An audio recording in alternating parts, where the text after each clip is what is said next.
So, after another convoluted vision from the Dragon Ball, Mai appears to take the Dragon Ball, and her and Geeko fight for it. For not even 20 seconds. Ah! Funny fucking face! Funny fucking face! Funny fucking face! Speaking of the fight scenes, anyone else notice that the fight sequences in this movie are kinda short? You know, for a movie based on Dragon Ball, which is well known for its extended fight sequences, this movie's fight sequences end pretty damn quickly. Now, I know the show has the tendency to have fights last for many episodes on end, but there are plenty of actual Dragon Ball movies that prove that this formula can be done within the time span of a movie. The first half of the movie should have been about setting up the characters and the world, while the second half should have been the main event. Sure, casual audiences wouldn't get it at first, but most of the people who went to see this movie are fans of the series. That's kind of like how the MCU started, right? Only fans of the comics and stuff went to see the first Iron Man and Thor, but after the movies were seen by many as good movies, more and more people came to see it. That's why the first Avengers went on to be so successful, and why 7 whole years later, Endgame may go on to become the most successful film of all time. It's not about trying to change things for the sake of being different. It's simply about doing it right and doing it in a way that doesn't deviate from the source material. I'm fine with little changes here and there, but if the changes go too far away from the original source material to the point where it's unrecognizable, not only do casual moviegoers get confused and turned off, but you also annoy the fans who want nothing to do with your film. And eventually, your movie becomes so fucking hated and bad that the original creator had to go and make a whole new show just to fix what you fucked up. God, I hate this movie so fucking much. You know, I really wish that somebody would just make a spirit bomb and just wipe this movie from existence. That'd be cool.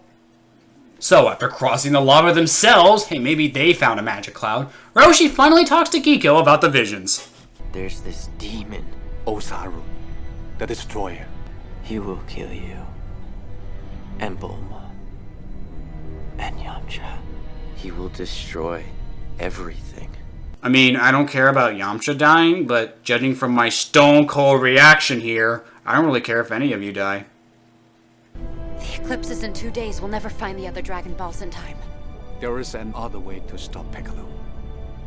The only chance the world has now. Wait a minute! There's another way to beat Piccolo other than the Dragon Balls? Why the hell didn't you bring this up earlier, asshole? I mean, don't get me wrong, this shouldn't come as a surprise to anyone as the opening narration literally said it. But why was Roshi, up until this point of the movie, saying that the Dragon Balls were the only way to stop Piccolo? Unless we find the Dragon Balls and use our wish to banish Piccolo from this world, we will have no defense against the onslaught. It makes me feel like a huge chunk of the film, which was dedicated to training Geeko here so he could be strong enough to fight Piccolo, was completely pointless because, hey, it turns out we have a way to beat Piccolo without you even having to fight him. You mean the Dragon Balls where we were gonna just wish him away anyway? Scratch that, we have 2 ways to beat Piccolo without you even having to fight him. What the fuck? What was the point of the last 15 minutes? By the way, yeah, it's only been 15 minutes since we met Master Roshi. Feels like a fucking eternity, doesn't it? So, deciding to use the Mafaba because, duh, Roshi decides to visit his old master, that is Ernie fucking Hudson. Like, dude, do you got like a fetish for being in really bad movies, man? Come on, you're better than this, man. Stop it. Get some help. So get this, guys. Ernie here is playing a character by the name of Sifu Norris, who, if you've been paying attention, is not Master Roshi's real master. I've tried really hard to find this guy's connection to the original source material, but I couldn't find a thing. As far as I know, this guy is a completely original character to this movie. You assholes went and made an original master for Roshi when Master Roshi already had a real master. Why? So, after talking things out with not Master Mutaito, we cut to Chi-Chi, who's competing in a martial arts tournament. A tournament with thousands of people watching who just wouldn't get it. Oh, and Mai's there because... yeah, so she gets a bit of Chi-Chi's blood so she can shapeshift into her later, but how does Mai even know who Chi-Chi is or know her connection to Geeko? Who cares? It'll make it so suspenseful later. Goku! You made it! Are you in the tournament? No, I'm here for something else. Something more important than me? Yeah, I'm the reason you live and breathe, remember? I'm complicated. So here we are at the 50-minute mark of this 80-minute long movie, and I guess now's a good time to start actual character development. I've got a confession to make. I wanted to be famous. Famous? You're the daughter of the richest guy on the entire planet. You're already kind of famous! Bulma didn't want to be famous in the original show. She wanted a boyfriend. Sure, call that selfish and childish if you want, but there's one thing that you need to keep in mind about her. She was a 16-year-old girl, okay? Kinda makes sense for her to make a dumb wish like that. Besides, it all worked out eventually when she met Yamcha. She thought he was cute, he thought she was smoking hot. For two teenagers, that was more than enough. You can understand why she traded up as she grew up. You know, I'm not so bad once you get to know me. Maybe I like bad men.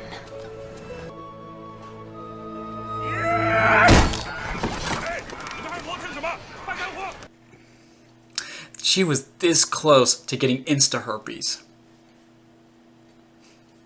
Hey, we still have our Dragon Balls. That's right. Piccolo needs all 7. Oh, fuck off, will you? You're just now realizing that shit?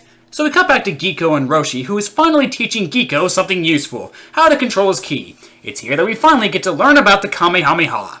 The final level of air bending technique is the Kamehameha. Yeah, my grandpa told me about that, but he said that I wasn't ready to learn it yet. You are not. It's some bullshit about him being 18 and all, but like, here's the thing though. There's a plot hole in this very movie that completely nullifies that argument, but ignoring that plot hole, it's still total bullshit. Goku was a prodigy in martial arts. Roshi himself developed the Kamehameha, and Goku just picked it up by watching him. A technique that took Master Roshi a long time to develop, and Goku figured it out almost instantaneously. But here, oh no, he's just way too young. But wait, what if he has a boner? You know, my grandpa always said, in order to master my ki, I have to be at one with myself and with my enemy. I still don't know what that means. Yeah, I don't think even your grandpa knew what that meant. So, after only lighting 2 torches, Giko suddenly finds that he can't keep it up. You know what I said. 3 more. Concentrate. It doesn't feel right. I must be missing something. You have to make every move your own. Yeah, even in the anime, Goku didn't have any moves that were his own.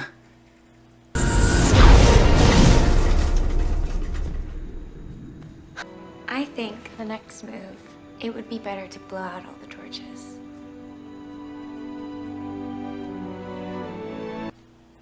You know what she said. So, while the demon capture jar is being made, Bulma runs into Chi-Chi, leaving Giko's room. We later find out that this is Mai disguised as Chi-Chi, but still pretty weird for this PG-rated film to have a subtle talk about Giko getting laid. And don't act like that's not what they're talking about, because Chi-Chi just said earlier it'd be a great idea if the next move was to blow out the torches. You know what she said. But when it's revealed that Giko wasn't in his room, however, the others go after her, leading to a fight between the two Chi-Chis. And instead of being able to sense who the real Chi-Chi is, which is something he could do in both the show and this movie... I can always sense my grandfather. I know he's gone now, but I'm getting the same feeling. He ends up knocking out the real Chi-Chi and then gets shot. I guess I'm supposed to feel upset about this, but in reality, I'm just praying that the movie ends like that. Wrong one.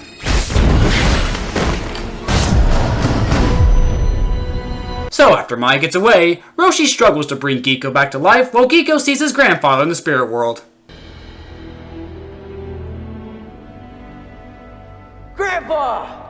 I love the fact that in this shot he's already standing up, but after seeing his grandfather again, he has to get back up.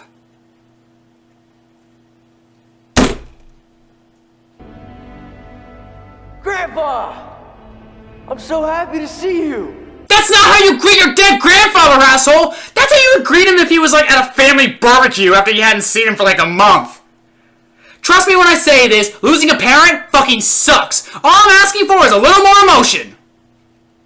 So after once again getting the most useless advice in the world...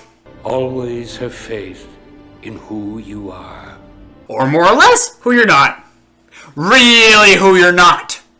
Giko was brought back to life with probably the most insulting thing to Dragon Ball in this entire movie. Outside of everything else in this entire movie. Kamehameha!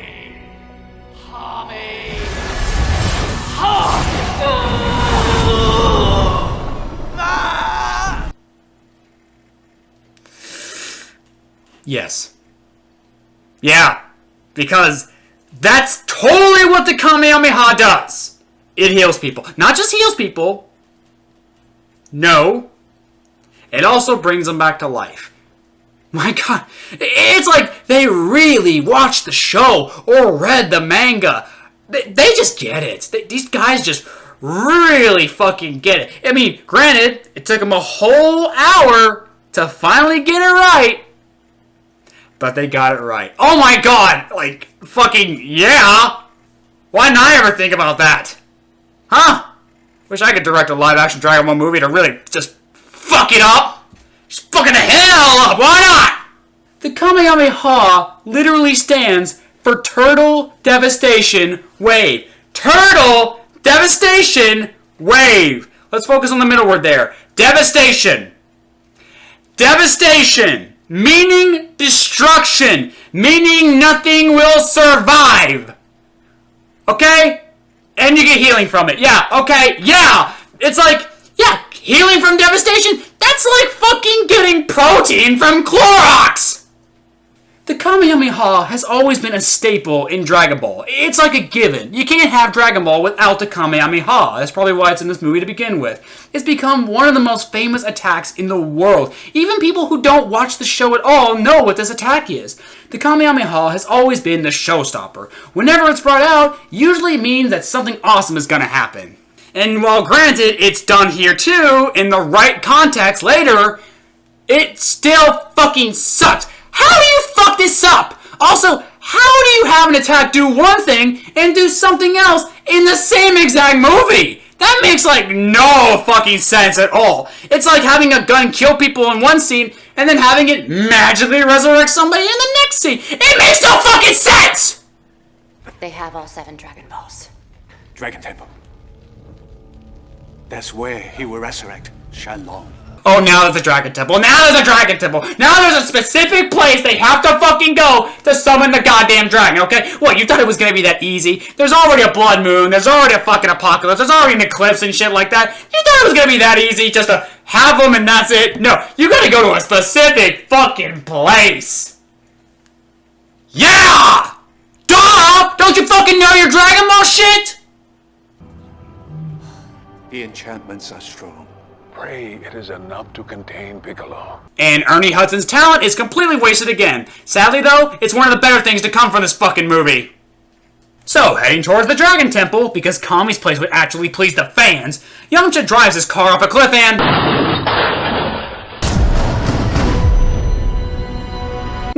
No, he reveals that his car can actually fly. You couldn't do that shit earlier, assholes!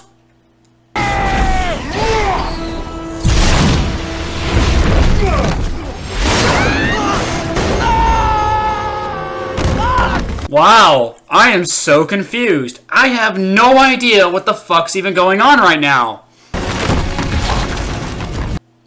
I mean, the real Master Roshi would probably brush that shit off, no problem, but this Roshi's dead, right? There's no way in hell. So, despite being in a fucking car wreck, Giko decides to put on his grandfather's gi because, well, shit. It's a Dragon Ball movie, isn't it? Oh, and would you look at that. That looks fucking atrocious. I've seen shitty cosplay of Goku that looks better than that. I will defeat Ozaru, and I'm here to destroy you. Defeat Ozaru? Your bitch ass couldn't even take a laser bolt to the chest. Where the hell is the real Goku? Come on, you little shit. Get the fuck out of my canyon. Oh, but get this, everyone. There's a plot twist in this story. And trust me when I tell you guys, it is one of the most insane, illogical, bullshit, confusing as fuck twist endings I have ever seen in a movie. Forget the Dragon Ball stuff for a minute. This makes no sense even within the rules of this movie. Let's take a listen and see if we can figure this shit out. When the blood moon eclipses the sun, you will become Ozaru. You travel by meteor to hide amongst the vermin until your 18th birthday. You travel to Earth via a meteor. Are you fucking kidding me? So Goku being sent to Earth by his parents in an escape pod so he could avoid getting blown up by Frieza doesn't make any sense to you, but traveling to Earth by a meteor does? Goku is a shell. This is who you are. This is where you landed, and where you will be reborn. You serve me. Are you sure you didn't have just another Uzaru dude? Because this kid is 18, and that makes no fucking sense. The movie said earlier that Uzaru was Piccolo's loyal follower, and yet he disappeared after Piccolo was defeated. So where the hell has he been for the last 2,000 years? Cooped up in a fucking meteor? You traveled by meteor to hide amongst the vermin until your 18th birthday. 18th birthday? By this movie's logic, Goku is thousands of years old! Which means that learning the Kamehameha shouldn't be that big of a fucking deal for him! And yet, for some reason, he was a baby for all that time until now? Or is he like a phoenix, where when he dies, he's reborn somehow? But did he even die to begin with? This makes no fucking sense. Like, it actually hurts trying to comprehend everything that's been brought to me. Not only does this whole thing spit in the face of the real Uzaru, but it goes against so much this movie established. In this movie's logic, Goku is over 2,000 years old, and when he wasn't a giant killer monkey, he was a human baby. Until only recently, where only now, for some reason, he's able to age. My God! Whoever wrote this shit needs to never write anything ever again.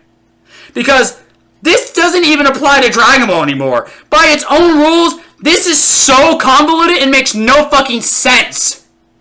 So yeah, Giko is Uzaru now, and it looks fucking atrocious.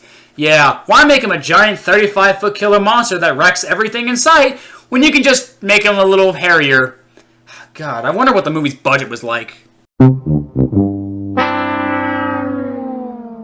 $30 million! That's all this movie had to work with. Seriously? For Dragon Ball, one of the biggest franchises in Japan. God, could you imagine if a Star Wars movie had a budget like that? That'd be pretty fucking insulting, don't you think? And they would still make a better movie than Last Jedi. Well, I guess the smallest held budget would explain a lot of things, like the crazy editing, the bad acting, and the god-awful special effects. This movie was so cheap that it couldn't even afford anything good in it. Okay, it had one good thing in it. One. By accident, probably.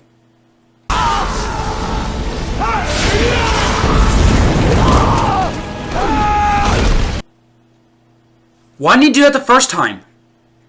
So, with the captured jar destroyed, really just like that, it appears that all hope is lost.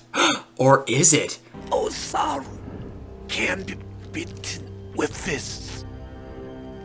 Only with faith. Oh! Fuck you, movie! Seriously? You guys kept talking about how Uzaru was this great monster, and if he shows up, then we're all basically fucked. But then, oh no! Turns out at the last second, there is a way to stop him. Like, no! Fuck you, movie! Fuck you! You can't faith something to death! So, yeah, due to the power of faith, Giko is able to overcome Uzaru and return to normal. Hey, how many times are you gonna call me an idiot today? As many times as I need to! Idiot! So the great battle begins between Giko and Piccolo, and oh my god, enough of these edits already! You think you're fooling people just because you make multiple cuts a second? We won't notice you literally reusing the same shot multiple times in the fight? No, we'll fucking notice. Meanwhile, Bulma is fighting Mai in an epic shootout because women aren't strong without guns. Is that what you're trying to say, movie? That women aren't strong without guns? Because that's what this feels like, yeah.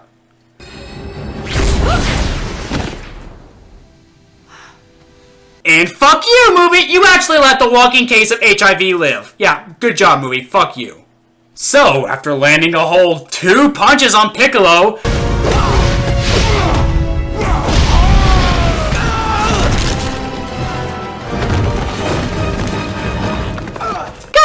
we've already established this. Giko, out of nowhere, suddenly pulls this movie's lesson right out of his ass. I must have faith in who I am. Yeah, coming from this guy who has failed so hard at being the character he was supposed to be in the first place.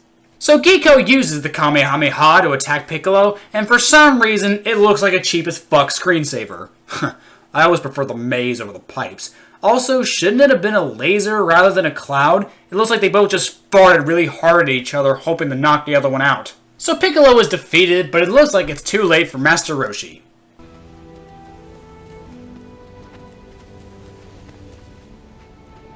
Yeah, Giko, cover your face again due to how emotional you are. Really show us those tears, buddy. So the group gather up the Dragon Balls and plan to use them to bring Roshi back.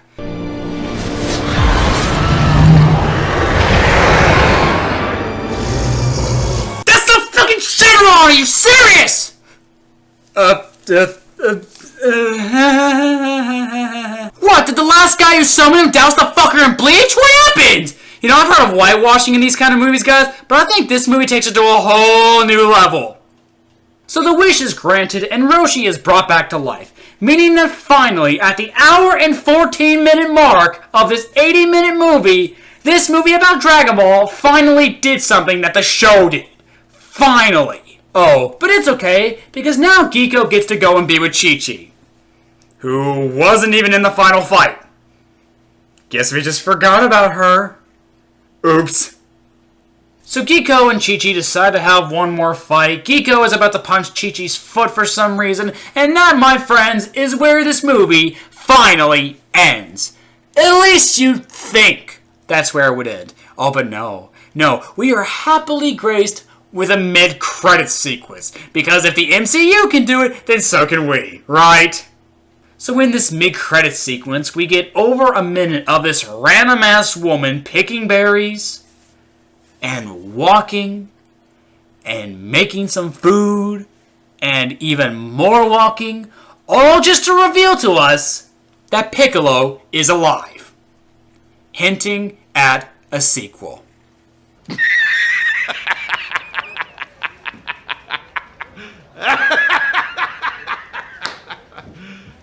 You serious? My ass, this movie's gonna get a fucking sequel! Yeah, this movie bombed harder than Hiroshima and Nagasaki combined! And do you know why? Do you know why this movie bombed? Do you know why? Do you really know why? I can tell you why. Because this movie fucking sucked! Hard! Yeah, and just to show how much I hate this accursed abomination of a movie, I took the liberty of tearing this shit apart at every single opportunity. No restraint, no hesitation, no fucking mercy. Every little single error, no matter how insignificant or harmless it may seem, I fucking destroyed it! And this so-called film deserved every last bit of it. The acting sucks. It's dull, awkward, and lifeless. The effects are awful. I've seen more realistic effects from a Nintendo 64 video game, and a bad one at that. The action and editing is atrocious. I have never in all my life witnessed an action movie with such short fight scenes that confuse the ever living shit out of me because I can't even tell what the fuck is going on. And the writing. Oh my god, the writing. Not only does this movie have no understanding to what made Dragon Ball so amazing in the first place, but this film can't even follow its own rules and logic. It feels like everything was just made up as it went along, with nothing thought out ahead of time. And when the writer of your movie has to apologize for the shit he wrote, that is a clear sign that there is no defending it. Not that anyone would. This was fucking awful, from start to finish. I hate this movie with every single fiber of my being. Yes, that is even more than Elf Bowling the movie. There, I said it. This movie needs to be destroyed. It needs to be fucking destroyed, and not a single shred needs to be left on the face of this earth. And you know what? I think I'm the man for the job. Yeah, that's it. It's time. I can't fucking stand it anymore. I have to do something. Someone has to do something about this goddamn abomination. I have to call upon the Spirit Bomb. Ladies and gentlemen of YouTube, I'm asking for a favor. I need all of you, every single last one of you, to lend me your energy so I can destroy this abomination on the face of... Wait, hang on. Sorry, hang on. Yeah, that's kind of a rule about Super Saiyans. Yeah, they can't do spirit bombs. Like, you have to be in your base form to do it. It's sort of like this, you gotta have a pure, clear head and stuff in your base form. If you're a Super Saiyan, you're all angry and stuff. It's all messed up. It's a weird rule, but yeah, I have to be in my base form. So, yeah, back to it. Anyway, citizens of YouTube, lend me your power! Give me everything you have so we can destroy this abomination once and for all! That's my boy Razor. Raise all the energy you need! Chloe, are you gonna let RaisorBlade take your energy? She says yes. You can take her energy.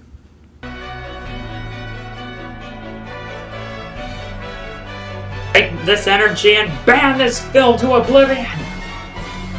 Give you my energy? Okay.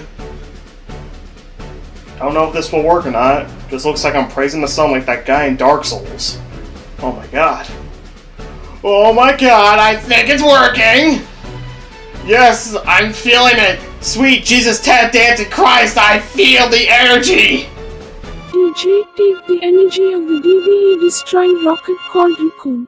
Upon all the powers of the universe, I summon you, I command you, I call you, come to me!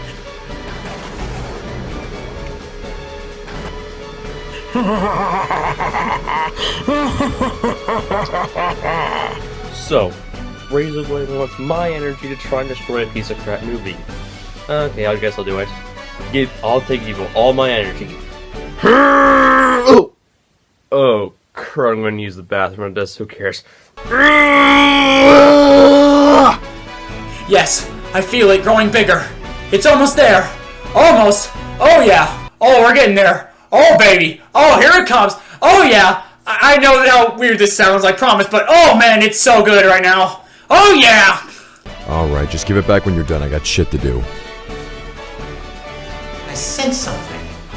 It's as if someone is crying for the energy from countless people to destroy Dragonball Evolution. This cry must not go unanswered! Yes! Take it! Take it all, my son! My energy is yours to command! Smite Dragonball Evolution with all your power and wrath! RaisorBlade, here, take my sources of power. Here, take it. Take my powers, dude. It's not like, you know, they're that powerful or anything, but go ahead, take it. Take it. Oh, look at the time. I gotta go. I gotta make my casserole. And yes! That's it. I finally have it. The power, the ultimate spirit bomb. The time has finally come. That's it, you cursed movie. It's time to die! Wait a minute. Hang on.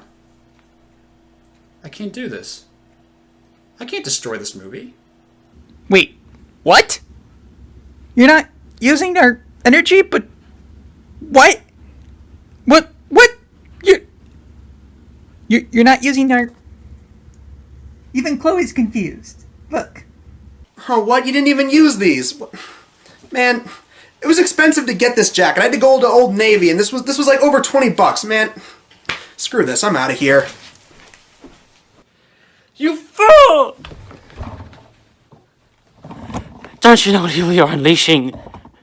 The world will end because of your madness! No, I can't. I actually can't do it.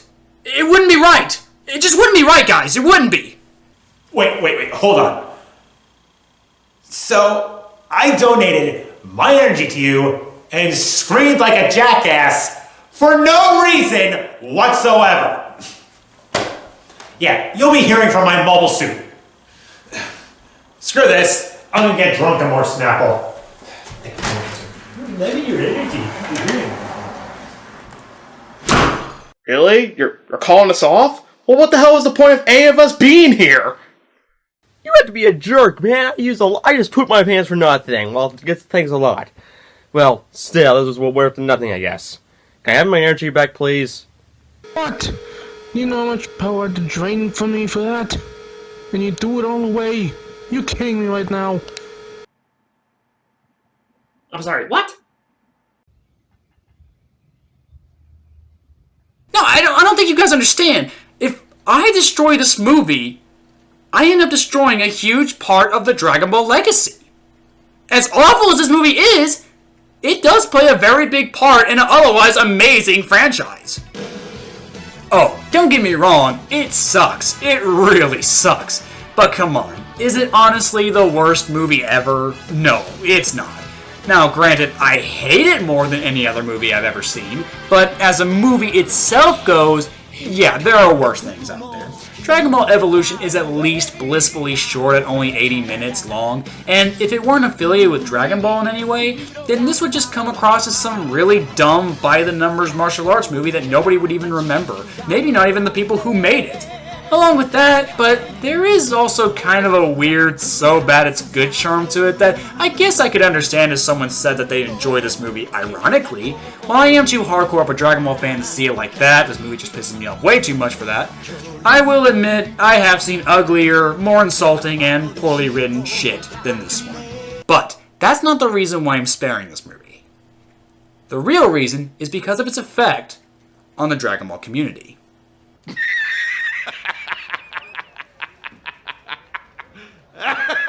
I'm not joking, hear me out. The creator of Dragon Ball, Akira Toriyama, hated this movie so much that he decided to make a new Dragon Ball series in order to make up for the movie. And Dragon Ball Super, as we all know, is a fucking awesome show. It gave us some new Super Saiyan forms, it gave us some great new memorable characters, it gave us Ultra Instinct, and it even gave us that badass ultimate battle song.